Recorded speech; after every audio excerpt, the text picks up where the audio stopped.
Quadruple-murderer.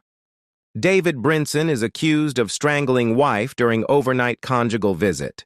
A California wife was strangled to death during a conjugal visit with her quadruple-murderer husband, leaving her family heartbroken and desperate for answers. Stephanie Dowells, 62, was visiting her husband, David Brinson, 54, at Mule Creek State Prison when she died just before 3 a.m. on November 13, 2024. Brinson, who was convicted of 4 murders in 1993 and is in prison for life, used the visitor complex's phone to alert guards his wife passed out. The California Department of Corrections and Rehabilitation, CDCR, told KCRA. Officials rushed to the private area and found Dowells unresponsive. She was pronounced dead about an hour later.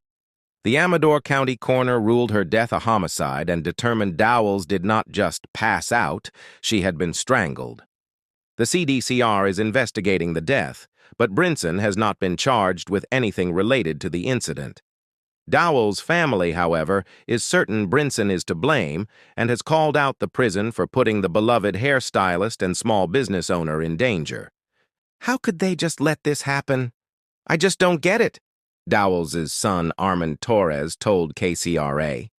"My mom was just left alone and she called for help, I'm sure, and there's nothing she could do."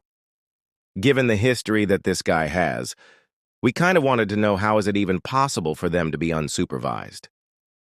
The CDCR explained family visits take place in private, apartment-like facilities on prison grounds, according to the department's website. These sessions are generally 30 to 40 hours long, and the CDCR operations manual states an inmate having one of these visits must present themselves at least 4 times within 24 hours. An officer tasked with monitoring a visit can check in unannounced, but every effort shall be made to ensure the privacy of the inmate and their visitors, according to the manual. The only inmates who are barred from having conjugal visits are those convicted of sex offenses or on death row. Prisoners who have just arrived at the facility and are going through the reception center's process, as well as those under disciplinary restrictions, are also prohibited from family visits. A CDCR representative told KCRA, "Family visits are a privilege and incarcerated persons must apply and meet strict eligibility criteria to be approved. Only those who demonstrate sustained good behavior and meet specific program requirements are considered.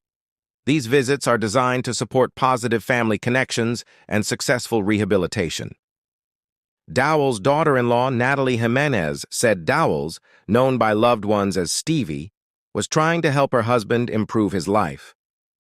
"They would read the Bible together. He was in school in there because she was pushing him to try to be this better person," Jimenez told KCRA. According to a GoFundMe set up by Dowells' family, she was the sole provider for her elderly parents, 2 sons and 8 grandchildren. Stevie was a passionate hairstylist, small business owner, esteemed educator, and master Brazilian blowout specialist, the page reads. She continuously advanced her skills and generously shared her knowledge, mentoring numerous colleagues and guiding them toward brighter futures.